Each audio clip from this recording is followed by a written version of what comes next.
नमस्कार दोस्तों, मेरा नाम है विमल सिंह। बालाजी स्टडी अड्डा में आप सभी का स्वागत है। सुपर टेट एग्जाम या प्राथमिक शिक्षक भर्ती 2026 के लिए लगातार टॉपिक वाइज आपको इस प्रकार से हैंड रिटन नोट्स में हम आपको कोर्स कंप्लीट करा रहे हैं। साथ ही साथ क्वेश्चन प्रैक्टिस भी करा रहे हैं। इससे पहले हमारा जो अभी तक टॉपिक हो चुके हैं वो हम आपको कोर्स में भी दिखा देते हैं। तो ये सारे टॉपिक हो चुके हैं गति बल तक। आज का जो हमारा टॉपिक वो आपके कोर्स के अकॉर्डिंग ऊर्जा है, पर ये ऊर्जा अगर आप एनसीईआरटी एससीईआरटी में देखेंगे तो वहां पर आपको ये जो एक्चुअल टॉपिक है वो कार्य सामर्थ्य और ऊर्जा के रूप में देखने को मिलता है, इसलिए हम वो सारी चीजें कवर करेंगे। सामर्थ्य वगैरह की इकाई वगैरह की बात हम पहले कर चुके हैं, परंतु डिटेल में पढ़ना जो है वो जरूरी है। तो वापस से हम अपने कार्य से स्टार्ट करते हैं। तो सबसे पहले परिभाषा क्या है कार्य की, तो बेसिक सा है, किसी भी वस्तु पर लगाया गया बल उसकी दिशा में वस्तु पर दूरी जो तय कराता है। मान लीजिए कोई भी सामान रखा है, उस पर आप बल लगाएंगे तो जाहिर सी बात है वो कुछ दूरी तय करेगा, वो भी जिस पर भी आप बल लगा रहे हैं। तो उसकी दिशा में वस्तु पर जो दूरी तय कराता है वही कार्य होता है। अब कार्य करने की शर्त क्या है? पहला तो यही है कि वस्तु पर बल लगाया जाए, क्योंकि बल नहीं लगाएंगे तो कार्य नहीं हो जाएगा। बल की दिशा में वस्तु द्वारा जो दूरी तय होती है वो भी जरूरी है। अगर ये डिस्टेंस नहीं होगी तो कार्य शून्य हो जाएगा। बल और विस्थापन एक ही दिशा में होने चाहिए। अगर लंबवत हो गए तो भी कार्य नहीं माना जाएगा। आप सोचेंगे थ्योरी क्यों करा रहे हैं? थ्योरी इसलिए करा रहे हैं क्योंकि इनके स्ट्रक्चर फॉर्मेट से क्वेश्चन बनते हैं, सिचुएशन बेस्ड क्वेश्चन बनते हैं। बाकी हम क्वेश्चन आपको प्रैक्टिस कराएंगे आगे, अभी तो थ्योरी की बात कर रहे हैं। अच्छा, इस पर बेस्ड जो क्वेश्चन है हम 50 क्वेश्चन आपको आगे आने वाले क्लासेस में कराएंगे। अभी तो इस वीडियो में थ्योरी हम कवर करेंगे। तो कार्य कब होगा और कार्य कब नहीं होगा इसको समझिए। तो जब बल लगाया जाए, बल की दिशा में वस्तु द्वारा दूरी तय की जाए, बस दो ही कंडीशन है जहां पर कार्य आपका होगा। यानी डब्ल्यू जो है, वर्क जो है वो 0 के बराबर नहीं होगा। कब कार्य नहीं होगा ये ज्यादा जरूरी है, क्योंकि इनसे क्वेश्चन बनते हैं। तो बल तो लगाया जाए पर परंतु वस्तु जो है वो दूरी ही तय ना करे। मान लीजिए कोई इतनी भारी वस्तु है, मान लीजिए कार खड़ी है, अब कार का वजन इतना ज्यादा होता है, अगर वो हैंड ब्रेक लगा हुआ है तो आप उसको धक्का देंगे, ऐसे तो हिलेगी नहीं। तो क्या हो जाएगा? ऐसे में वस्तु दूरी तय ही नहीं करेगी, तो वो कार्य आपका शून्य माना जाएगा। बल और विस्थापन परस्पर लंबवत अगर हो जाए तो ये भी एक कंडीशन है जो कि अभी मैंने ऊपर आपको बताई हुई है। आगे बात करते हैं। कार्य का सूत्र है, इस पर बेस्ड फॉर्मूले पर बेस्ड क्वेश्चन न्यूमेरिकल देखने को मिलेंगे आपको। तो कार्य का सूत्र होता है W बराबर F इंटू एस। डब्ल्यू क्या है? कार्य है, वर्क है। F क्या है? बल है, फोर्स है। और S क्या है? तो विस्थापन या दूरी है। तो इसी को हम कहते हैं डिस्प्लेसमेंट। तो ये फॉर्मूला याद रखना है आपको, W बराबर F इंटू एस। अब कार्य की जो इकाई होती है वो आप समझिए। एसआई पद्धति में जो इकाई होती है कार्य की वो होती है जूल। सीजीएस पद्धति में अगर बात करते हैं इकाई तो आपकी होती है अर्ग। और एक जूल की बात, ये दोनों वैल्यू जरूर ध्यान रखिएगा, इनका आपस में संबंध भी अभी हम बताएंगे। तो एक जूल जो होता है वो क्या होता है? वो कार्य जब 1 न्यूटन बल की क्रिया से वस्तु अपनी ही दिशा में 1 मीटर तक स्थानांतरित हो, तो वो कहलाता है आपका 1 जूल के बराबर। एक अर्ग क्या होता है? एक अर्ग होता है वह कार्य जब एक डायन बल की क्रिया से वस्तु अपनी दिशा में 1 सेंटीमीटर तक स्थानांतरित हो। यहाँ पर 1 न्यूटन बल के बराबर की बात हो रही है, एक डायन बल की बात हो रही है। अब जो क्वेश्चन ज्यादातर बनता है वो इनसे बनता है, इनकी वैल्यू से बनता है। आपने देखा होगा जूनियर नेट का जो पेपर हुआ था, यहाँ से क्वेश्चन आया था। 1 जूल की वैल्यू कितनी होती है? 10 की 7 पावर 7 अर्ग के बराबर होती है। या फिर एक अर्ग की वैल्यू आपसे पूछी जाए जूल के मुकाबले में, तो यही पावर जो यहाँ 7 है, -7 हो जाएगी। एक अर्ग बराबर 10 की घात -7 जूल के बराबर होती है। अब बात करते हैं हम इसके टाइप्स को लेकर के। जब बात करते हैं हम कार्य के प्रकार, तो दो टाइप आपको देखने को मिलते हैं। एक होता है धनात्मक कार्य, जब हमारा बल और विस्थापन की जो दिशा होती है ये आपकी समान होती है। यानी जिस साइड हम बल लगा रहे हैं, फोर्स लगा रहे हैं, उसी साइड आपको विस्थापन की दिशा भी देखने को मिले, तो ऐसे में किया गया कार्य जो होगा वो धनात्मक होगा। ये हमारा पॉजिटिव साइन हो जाएगा W। ऋणात्मक कब होगा? ऋणात्मक तब होगा जब बल और विस्थापन की दिशा अपोजिट हो जाए। लंबवत की कंडीशन में क्या हमने बताया कि लंबवत की कंडीशन में कार्य शून्य ही हो जाएगा, पर यहाँ पर शून्य नहीं हो रहा है क्योंकि यहाँ अपोजिट डायरेक्शन हो जा रहा है। यानी बल और विस्थापन, बल जिस तरफ, बल आपका दूसरी साइड जाए, विस्थापन दूसरी साइड जाए, तो ये जो विपरीत दिशा में लगता है तो किया गया कार्य आपका ऋणात्मक हो जाता है। और ये आपका W जो है वो माइनस साइन से आप इस तरीके से दर्शा सकते हैं। शून्य कार्य मैंने आपको बता दिया कि जब बल तो लगाया जाए पर वस्तु में कोई विस्थापन ही ना हो तो किया गया कार्य शून्य होता है। शून्य की दूसरी कंडीशन भी है कि आपका या तो लंबवत हो जाए। तो ये तो हो जाएगा कि वस्तु में कोई विस्थापन ही ना हो, या तो आपका लंबवत हो जाए, तो ऐसी कंडीशन में कार्य शून्य हो जाएगा। और ये आप इस तरीके से वैल्यू को भी देख सकते हैं। अब हम एनसीईआरटी एससीईआरटी से संबंधित कुछ तथ्य की भी बात करते हैं। जैसे कार्य कैसी राशि है, तो कार्य एक अदिश राशि है। कार्य का जो मान होता है वो बल और विस्थापन दोनों पर निर्भर करता है। कार्य तभी होगा जब बल और विस्थापन के बीच कोण जो है वो आपका 0 डिग्री जो है वो होगा। ये कंडीशन को इसी दूसरे लाइन में यहाँ पर लिखा गया है, मतलब दूसरे तरीके से यदि इनके बीच कोण थीटा हो, तब क्या फॉर्मूला हो जाता है, तो W बराबर F into S cos theta हो जाता है। यही अगर कहा जाए ना कि इनके बीच कोई एंगल की वैल्यू भी दे रखी हो, तो वो आपको कॉस में मान पता होना चाहिए। जैसे साइन थीटा में होता है ना 0, 30, 45 ऐसे करके चलता है, तो वही सारी वैल्यू 0, 1/2, 1/√2 इस तरीके से सारी वैल्यू आपको अगर साइन की पता है तो उसका अपोजिट में कॉस की चलती है, तो वही वैल्यू आपको रखनी पड़ेगी। 90 डिग्री पर अगर बात करें तो कार्य शून्य होता है, और 180 डिग्री पर अगर बात करें तो आपका ऋणात्मक होता है। जब एकदम स्ट्रेट लाइन होती है वो 180 डिग्री कहलाती है। चलिए बात करते हैं हम हमारे ऊर्जा टॉपिक को लेकर के। ऊर्जा की बात करते हैं तो क्या कहते हैं, ऊर्जा या एनर्जी जो कार्य करने की क्षमता होती है, उसी को कहते हैं हम ऊर्जा। ऊर्जा का मात्रक क्या होता है, ऊर्जा का ऐसा ही मात्रक होता है आपका जूल।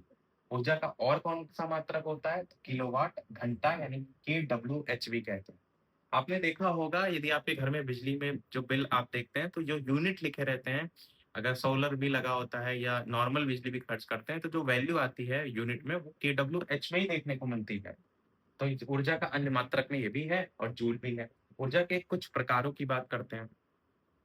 ऊर्जा के प्रकार में आपका यांत्रिक ऊर्जा, ऊष्मीय ऊर्जा, प्रकाश ऊर्जा, ध्वनि ऊर्जा, विद्युत ऊर्जा, रासायनिक ऊर्जा और नाभिकीय ऊर्जा, ये सब टाइप देखने को मिलते हैं।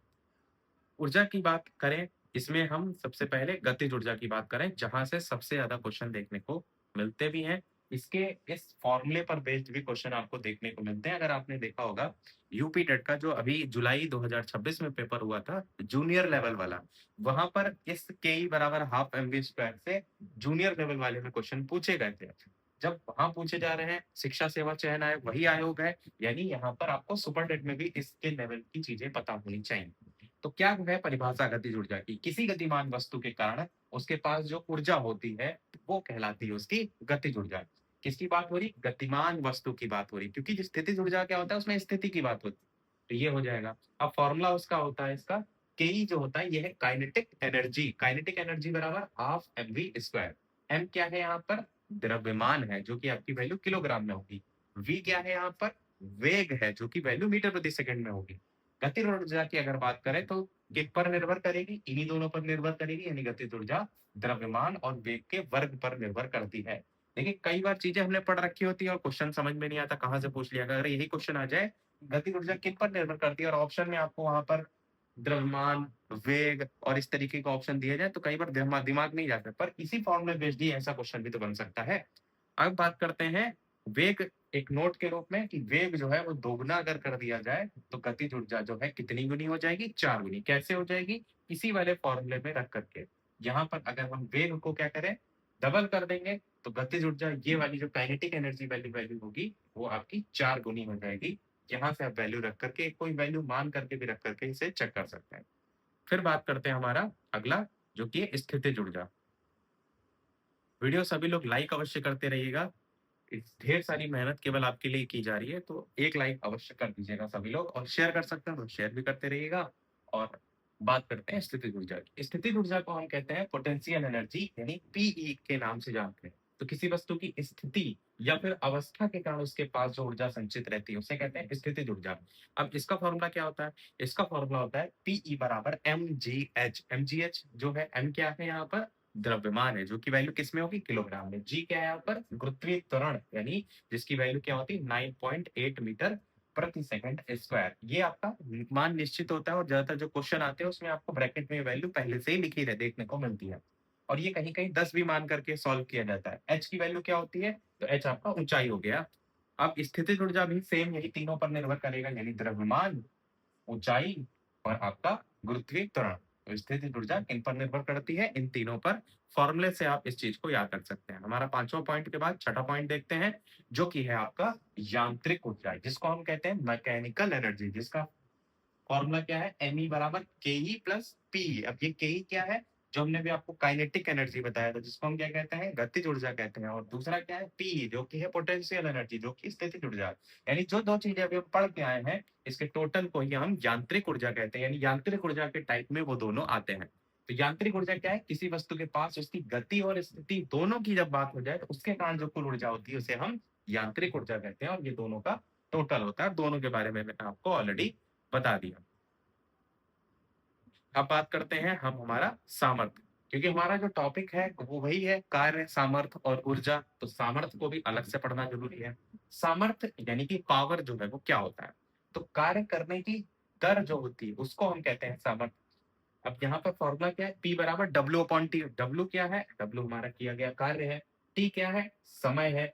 और ये जो कार्य है तो जूल हो जाएगा मात्रक, समय का सेकंड हो जाएगा। और टी जो यहाँ पर है वो हमारा है पावर, जो कि सामर्थ्य को दर्शा रहा है। तो ये हमारा P बराबर डब्ल्यू अपॉन टी हो जाएगा। अब यहाँ पर देखेंगे, तो कह रहा था डेफिनेशन, कार्य करने की दर। तो कार्य है आपका डब्ल्यू, और दर जो निकालते हैं टाइम के अकॉर्डिंग निकालते हैं, कितना आपने काम किया, तो वो टी के साथ डिवाइड करके वैल्यू निकलेगी। तो यही फॉर्मूले से ही आप डेफिनेशन को भी जो है वो निकाल सकते हैं, जो कि आपको क्लियर समझ में आ रहा है कि कार्य करने की दर को हम सामर्थ्य कहते हैं। अब सामर्थ्य के मात्रक की बात करते हैं। सामर्थ्य का जो एसआई मात्रक होता है वो क्या होता है? वॉट होता है। 1 वाट की वैल्यू क्या होती है? 1 जूल प्रति सेकंड। तो ये अन्य इकाइयां कौन कौन सी है इसी सामर्थ्य की? तो किलोवाट भी होती है, अश्व शक्ति भी होती है। किलोवाट और अश्व शक्ति, वहां पर जो अभी हमने बात की थी ऊर्जा को लेकर, वहां पर के डब्ल्यू एच लिखा हुआ था, किलोवाट आवर करके जो लिखा रहता है। यहाँ पर देखें तो केवल किलोवाट है। तो सामर्थ्य की इकाई में किलोवाट भी आती, मेन आपको वॉट देखने को मिलता है। और देखेंगे तो कोई भी वैद्युत आपका उपकरण है, जैसे बल्ब भी है आपके घर में, तो उसपे लिखा रहता है ना, इतने वाट का, 9 वाट का बल्ब है, 10 वाट का बल्ब है, तो उसकी सामर्थ्य को दर्शा रहा है।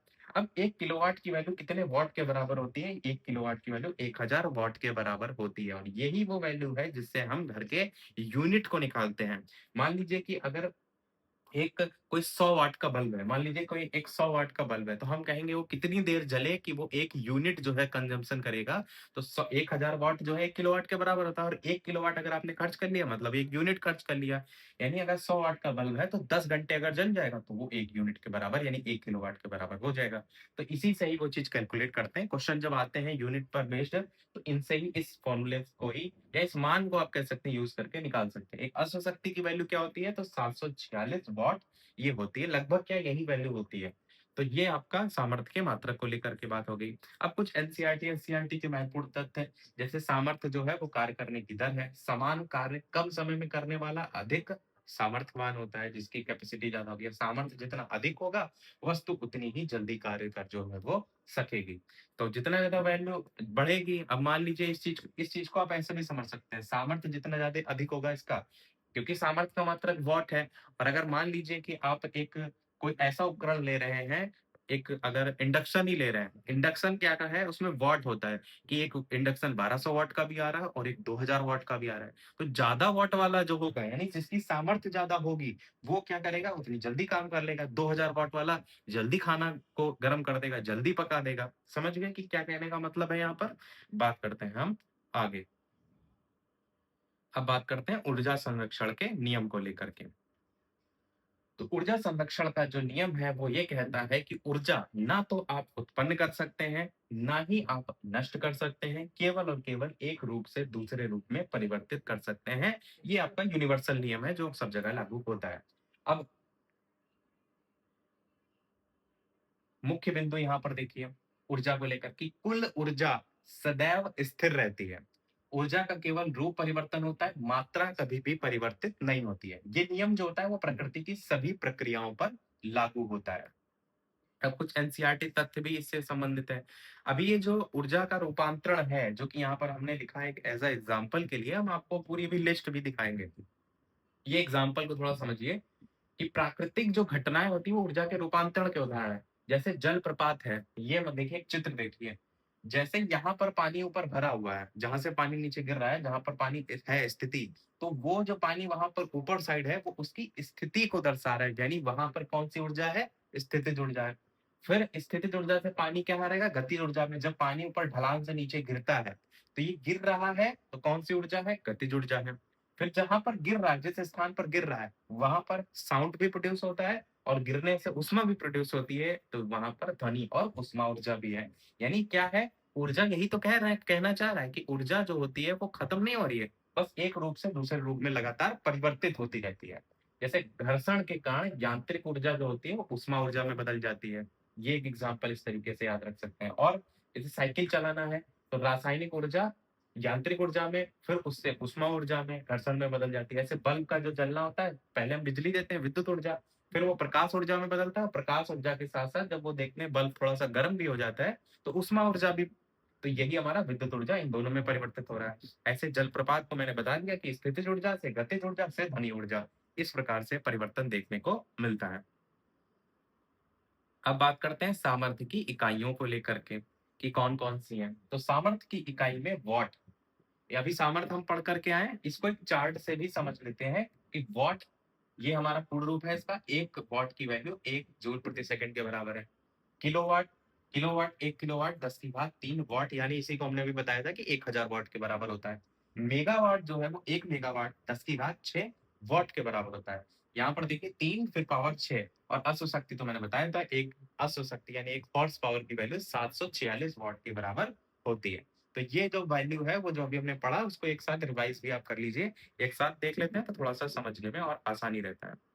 और ये वाली वैल्यू को भी यहाँ पर इस तरीके से ही रूपांतरण करके भी देख सकते हैं। 1 किलोवाट 1000 वाट, 1 मेगावाट 10 की घात 6 वॉट भी कह सकते हैं, या 1000 किलोवाट भी कह सकते हैं, और 1 हॉर्स पावर की वैल्यू बता दी मैंने, और 1 वॉट की वैल्यू 1 जूल प्रति सेकंड। ये आपको याद रखना है। जो अश्व शक्ति होती है, जो अभी 746 वॉट के बराबर बताया मैंने, तो इंजन मोटरों की सामर्थ्य बताने में जो है ये यूज़ होती है। बात करते हैं हमारे अगले टॉपिक को लेकर, वो है वाणिज्यिक ऊर्जा की इकाई को लेकर के। तो वाणिज्यिक जो इकाई होती हैं, यूनिट होती हैं, वो आपकी क्या होती है? किलोवाट घंटा होती है, केडब्ल्यूएच होती है, ये भी मैंने आपको बताया था। और विद्युत ऊर्जा की जो इकाई होती है, वो भी यही किलोवाट घंटा होती है, केडब्ल्यूएच होती है, जो यूनिट की बताया था मैंने, कि जो 1 यूनिट होता है, वो 1 किलोवाट विद्युत ऊर्जा को 1 घंटे में खर्च करने पर मिलती है। इसी से आप यूनिट निकालते हैं, ये चीज़ मैंने अभी समझा पहले दी थी, वही चीज़ यहाँ लिखी हुई है, कि 1 यूनिट जो है, वो 1 केडब्ल्यूएच के बराबर जो है, वो होती है। और यही केडब्ल्यूएच करके आपकी वैल्यू आपके जो बिजली का बिल होता है उसमें लिख करके जो है वो आती है। तो वही हम अगर रूपांतरण की जूल के फॉर्म में बात करें, तो 1 केडब्ल्यूएच की वैल्यू 3.6, इसको थोड़ा-सा बड़ा कर देते हैं।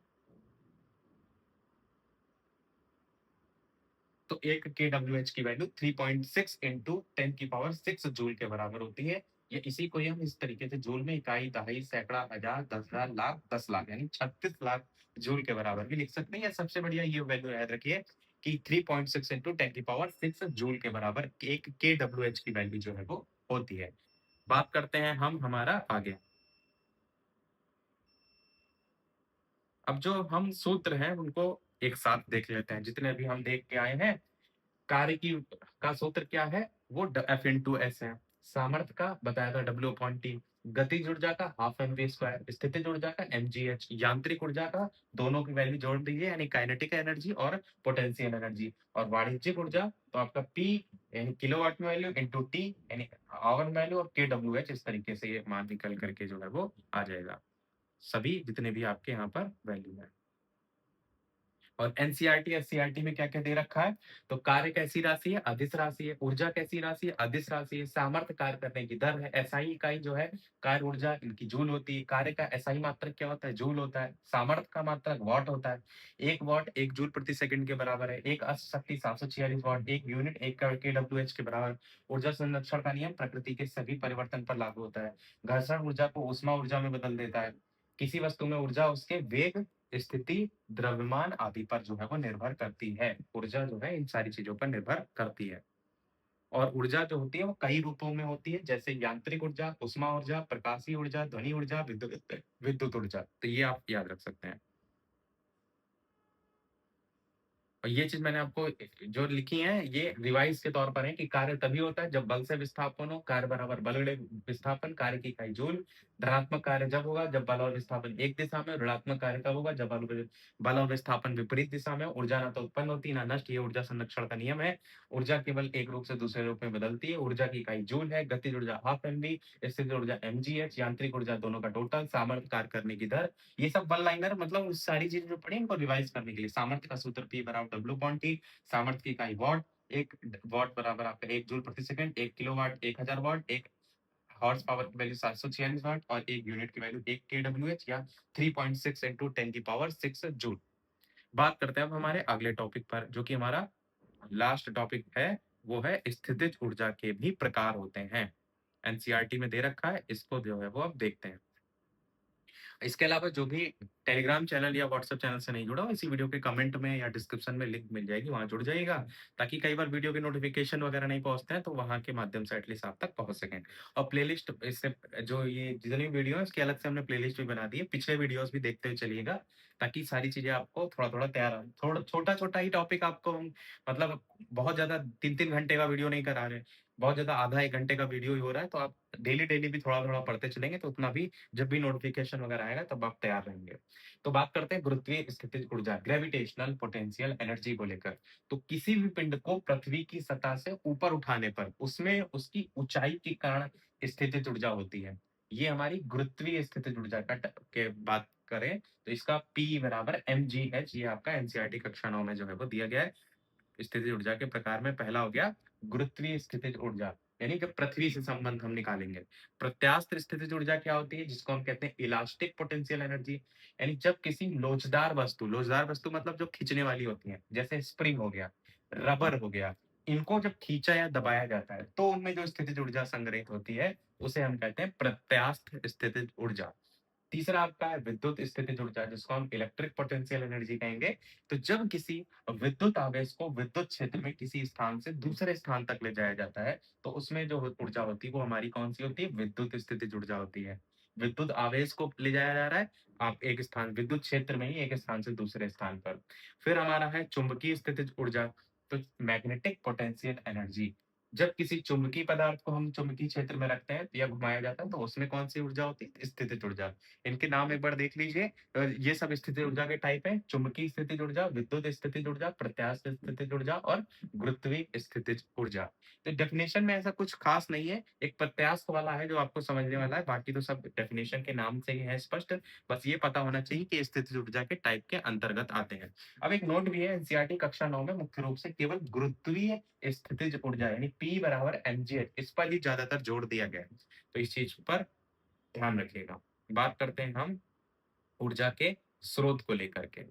यहाँ पर ये क्वेश्चन आप देखते हैं डीएलएड के लेवल पर भी बहुत पूछा जाता है, और अब तो देखेंगे जो शिक्षक भर्ती के अलावा भी जैसे यूपी ट्रिपल एससी वगैरह जो एग्जाम कराते हैं उनमें भी पारंपरिक स्रोत या नवीकरणीय स्रोत, इनसे काफी क्वेश्चन बनते हैं।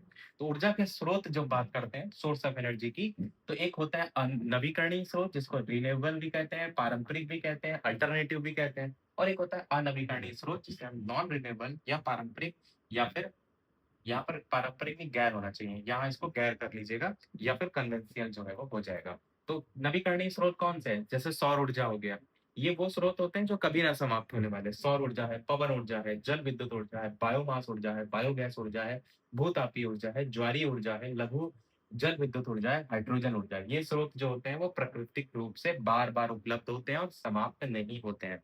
अब देखिए इसमें क्या है, जो कुछ नाम है जैसे आपके नाम से स्पष्ट है, सौर ऊर्जा, पवन ऊर्जा, जल ऊर्जा, ये तो आप में गलती नहीं करेंगे।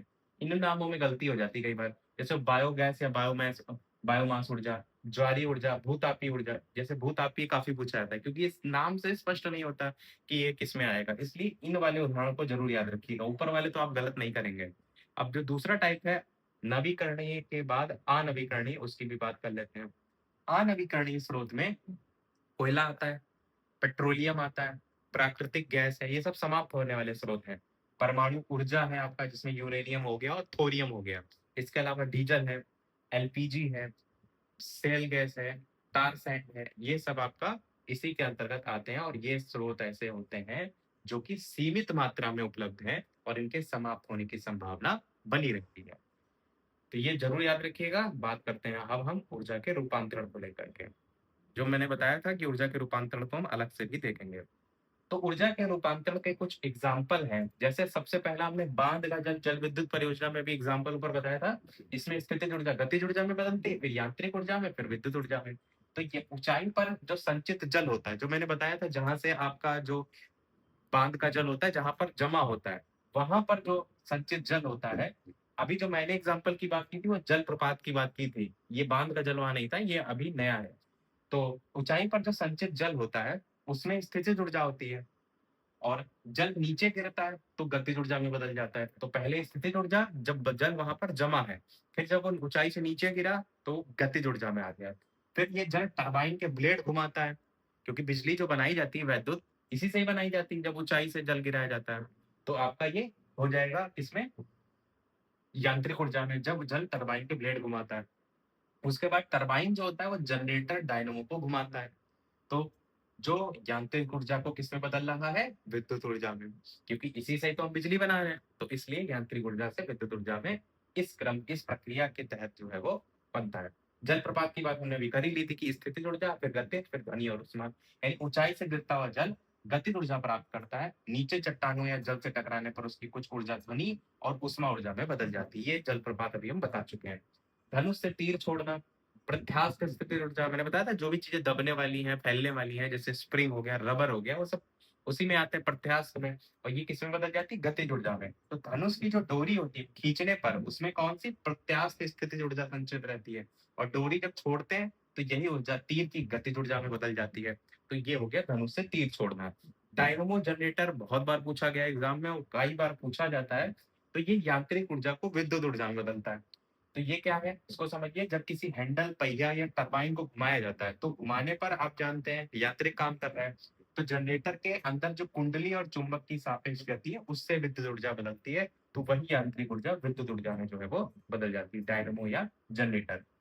एक होता है वैद्युत मोटर करके भी, उसमें क्या इसका अपोजिट होता है। वैद्युत मोटर में विद्युत ऊर्जा यांत्रिक ऊर्जा में बदल जाता है, दोनों अपोजिट होते हैं, डायनमो और वैद्युत मोटर। विद्युत पंखा विद्युत ऊर्जा को गतिज ऊर्जा में बदलता है, तो आपको नाम से स्पष्ट है इसको लेकर के कि जब आप पंखा चलाते हैं तो आप उसको बिजली देते हैं, जैसे बिजली जलती है पंखा घूमने लगता है, किसमें बदल जाता है? गतिज ऊर्जा या यांत्रिक ऊर्जा कह सकते हैं। मिक्सी जो है उसमें भी सेम विद्युत ऊर्जा किसमें बदल जाता है? गतिज ऊर्जा में, घूमने लगती है। वैद्युत मोटर, यही चीज मैंने भी बताई थी कि वैद्युत मोटर और ऊपर जो डायनमो की बात की, ये दोनों के अपोजिट होते हैं। तो यहाँ पर यांत्रिक ऊर्जा विद्युत ऊर्जा में बदल रही है, वैद्युत मोटर में विद्युत ऊर्जा यांत्रिक ऊर्जा में बदल रही है। इसको जरूर याद रखिएगा। ट्रांसफार्मर विद्युत ऊर्जा को विद्युत ऊर्जा वोल्टेज परिवर्तन में काम कर रहा है। तो ट्रांसफर दोनों में देखेंगे तो विद्युत ऊर्जा भी है और विद्युत ऊर्जा में परिवर्तन हो रहा है, वोल्टेज परिवर्तन भी। एलईडी बल्ब आपको पता है विद्युत ऊर्जा प्रकाश ऊर्जा में भी और अल्प ऊष्मा में भी बदलता है, क्योंकि जो एलईडी बल्ब है थोड़े से गर्म हो जाते हैं। बल्ब की बात करें केवल तो विद्युत ऊर्जा प्रकाश और ऊष्मा ऊर्जा दोनों में। प्लस इसलिए लगा है क्योंकि जो बल्ब नॉर्मल वाले आते थे ना वो बहुत गर्म हो जाते थे, तो उसमें ऊष्मा ऊर्जा पूरी तरीके से परिवर्तित होती है। एलईडी में बहुत कम ही गर्म होता है, होता तो है गर्म। हीटर या इस्त्री या गीजर की बात करें तो विद्युत ऊर्जा उष्मा ऊर्जा में जो है बदलती है, क्योंकि आप बिजली देते हैं, उसका हीटर की कॉइल गर्म होती है, उष्मा ऊर्जा में बदल जाती है। लाउड स्पीकर की बात करते हैं तो विद्युत ऊर्जा जब देते हैं तो आप गाना सुनते हैं तो ध्वनि ऊर्जा में बदल जाता है। माइक्रोफोन की जब बात करते हैं तो उसमें ध्वनि ऊर्जा जो होती है वो विद्युत ऊर्जा में बदल जाती है, और ये थोड़ा सा अपोजिट है इसका, इस चीज को ध्यान दीजिएगा। उसके बाद बैटरी की बात करते हैं तो रासायनिक ऊर्जा जो है वो आपका विद्युत ऊर्जा में जो है वो बदल जाता है। और सौर ऊर्जा जो है, सौर सेल जो है वो आपका यहाँ पर सौर ऊर्जा जो है वो उसमें विद्युत ऊर्जा में बदल जाता है। ठीक है, इसी में ही कुछ एनसीईआरटी तथ्य की। तो ऊर्जा ना, तो ये तो हमने बता ही दिया है, लास्ट पॉइंट था, ऊर्जा ना तो उत्पन्न की जा सकती ना ही नष्ट की जा सकती। इसी के साथ ही हमारा टॉपिक जो है वो हुआ समाप्त। अब जो इसके इस पर बेस्ड क्वेश्चन है वो हम अगले वाले वीडियो में जो है वो देखेंगे। ये वाला क्वेश्चन, पहला वाला जो देख रहे हैं, ये हम आपसे पूछ भी रहे हैं, जिसका आंसर आपको वीडियो के मेन कमेंट में आपको बताना है। तो अभी के वीडियो में इतना ही रखते हैं। ये क्वेश्चन है, कार्य का एसआई मात्रक क्या है? Joule, A option newton, B option, C option watt और डी ऑप्शन पास्कल। आपका आंसर वीडियो के मेन कमेंट में बताइएगा। बाकी कोई और प्रश्न हो तो कमेंट में पूछ लीजिएगा। वीडियो लाइक से सब्सक्राइब अवश्य कीजिएगा। और वीडियो की जो पीडीएफ है उसको लेकर के हमने ऑलरेडी बता रखा है कि जैसे 1000 लाइक कंप्लीट होते हैं तो हम ये जो पीडीएफ है आपको टेलीग्राम चैनल पर भेज देंगे, तो ज्यादा से ज्यादा लाइक भी कर दीजिएगा। बाकी कोई सुझाव हो तो वो भी अवश्य बताइएगा। तो अभी के वीडियो में इतना ही रखते हैं, मिलते हैं अगले वीडियो में, तब तक के लिए सभी को नमस्कार, जय हिंद।